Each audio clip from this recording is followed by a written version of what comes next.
Hello, welcome back. പുതിയ വീഡിയോയിലേക്ക് സ്വാഗതം. ഇന്നത്തെ വീഡിയോ ഫാബ്രിക് കളർ ഉപയോഗിച്ചിട്ടുള്ളൊരു പെയിൻറ്റിങ്ങിനെ കുറിച്ചിട്ടുള്ളതാണ്. ഈ കാണൊരു പെയിൻറ്റിങ് ചെയ്തതിനെ കുറിച്ചിട്ടുള്ളൊരു വീഡിയോ ആണ്. ഫാബ്രിക് പെയിൻറ്റ് ഉപയോഗിച്ചിട്ടുള്ളൊരു ചിത്രം വരയ്ക്കുന്നത് ആദ്യമായിട്ടാണ്. അതിനാവശ്യമായിട്ടുള്ള കളറും അതുപോലെ തന്നെ ബ്രഷസ് അതിൻ്റെയൊക്കെ ഒരു അളവുകളുണ്ട്. അപ്പോൾ ആ അളവിനുള്ള ബ്രഷൊക്കെ വാങ്ങാനായിട്ട് ഷോപ്പിൽ പോയിരുന്നു.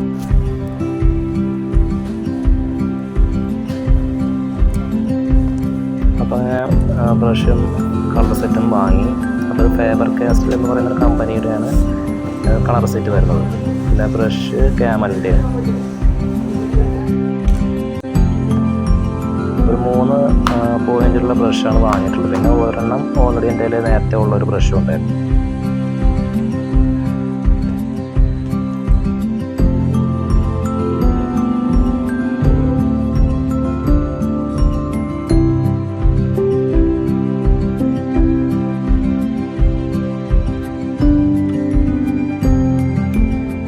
അപ്പോൾ ആദ്യം തന്നെ നീല കളറാണ് എടുത്തിട്ടുള്ളത്. ഇതിൻ്റെ ഏറ്റവും താഴെ നിന്നാണ് നമ്മൾ ചേർത്ത് തുടങ്ങുന്നത്. അപ്പോൾ താഴെ കുറച്ച് ഡാർക്കായിട്ടുള്ളൊരു നീലയാണ് എടുത്തിട്ടുള്ളത്.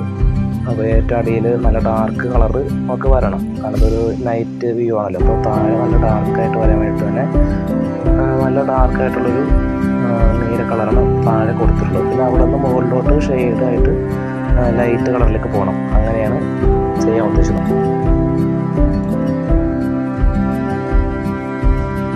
അപ്പോൾ ലൈറ്റ് കളർ കിട്ടാൻ വേണ്ടിയിട്ട് നമ്മൾ ഈ ബ്ലൂവിൻ്റെ കൂടെ തന്നെ കുറച്ച് വൈറ്റും കൂടി മിക്സാക്കി അതിൻ്റെ മുകളിലോട്ട് ഇങ്ങനെ പരത്തി കൊടുക്കുന്നുണ്ട്. കുറച്ച് ബ്ലെൻഡാക്കി കൊടുക്കണം.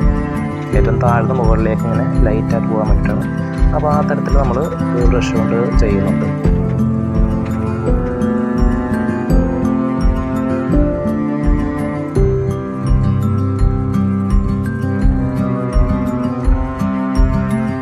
ഇങ്ങനെ ഈ തരത്തിലുള്ളൊരു പെയിൻറ്റിങ് ഞാൻ സത്യം പറഞ്ഞാൽ ആദ്യമായിട്ടാണ് ചെയ്യുന്നത്. പിന്നെ പണ്ട് സാധാ വാട്ടർ ബ്രഷ് ഉപയോഗിച്ചിട്ടുള്ള അങ്ങനത്തെ ഒരു പെയിൻറ്റിങ് ചെയ്തിട്ടുണ്ട്. അതൊന്നും അത്ര ഒരു തൈ വന്നിട്ടുണ്ടായിരുന്നില്ല.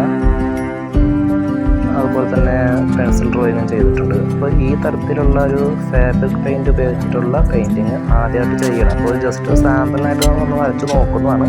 പുതിയൊരു സെറ്റ് വാങ്ങിയിട്ട് അത് എങ്ങനെയുണ്ടെന്ന് ഒന്ന് അറിയാൻ വേണ്ടിയിട്ടൊന്ന് ചെയ്ത് നോക്കുന്നതാണ്. ഈ ഒരു ചിത്രം വരച്ച് ചെയ്ത് നോക്കുന്നതാണ്. അപ്പോൾ താഴ്ന്ന മുകളിലേക്ക് നമ്മൾ ബ്ലെൻഡ് ചെയ്ത് കൊടുക്കുന്നത്, നന്നായിട്ട് ബ്ലെൻഡ് ചെയ്ത് കൊടുക്കുകയാണ്.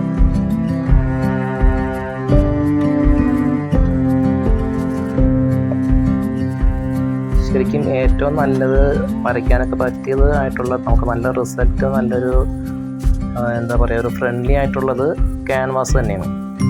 ക്യാൻവാസ് നമ്മളിപ്പോൾ തുടങ്ങിയിട്ടില്ല. അതിനി കുറച്ച് ദിവസം കഴിഞ്ഞിട്ട് ക്യാൻവാസ് വരച്ച് തുടങ്ങാമെന്നാണ് വിചാരിക്കും.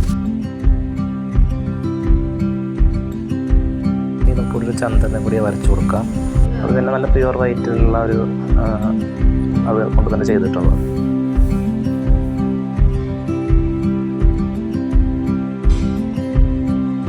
അപ്പോൾ അതിന് ശേഷം നമുക്ക് അവിടെ ഒരു മരം വരച്ചു കൊടുക്കാനുണ്ട്. അപ്പോൾ അതിന് ഒരു 3 പോയിൻ്റുള്ള ഒരു ബ്രഷ് ഉപയോഗിച്ചിട്ട് നമ്മൾ മരത്തിൻ്റെ ഏറ്റവും താഴെയുള്ള ആ വേരിൻ്റെയൊക്കെ ആ ഒരു ഭാഗം നമ്മളിപ്പോൾ ഫസ്റ്റ് ചെയ്ത് കൊടുക്കും.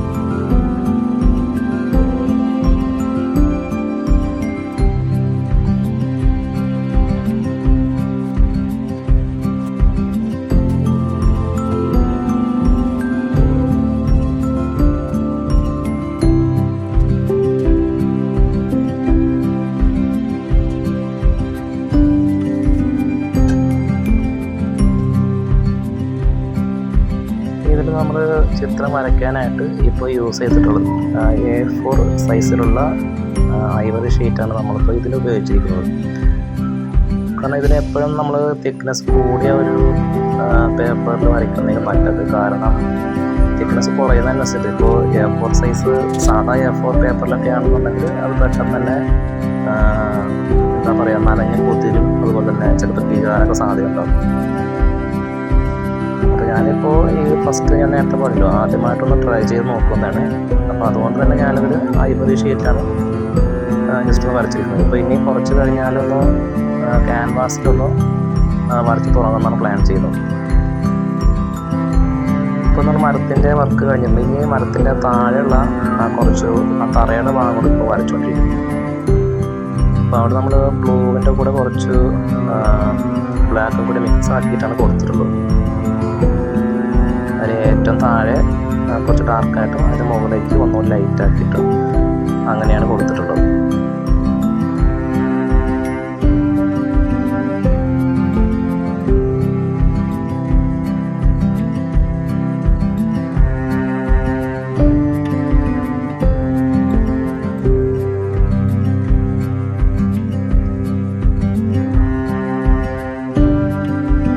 ഡാർക്ക് സൈഡ് ചെയ്ത് കഴിഞ്ഞിട്ടുണ്ട് കേട്ടോ, തറയുടെ ഡാർക്ക് സൈഡ് കഴിഞ്ഞിട്ടുണ്ട്. ഇനി ആ മരത്തിൻ്റെ വേര് ടച്ച് ചെയ്തിരിക്കുന്ന ആ ഒരു ഭാഗം ഒന്ന് ലൈറ്റ് ആക്കിയിട്ടാണ് കൊടുക്കുന്നത്. കുറച്ചൊരു ഷെയ്ഡിങ് ലൈറ്റ് ഷെയ്ഡിങ് വരുത്തിയിട്ടാണ് കൊടുത്തിട്ടുണ്ട്.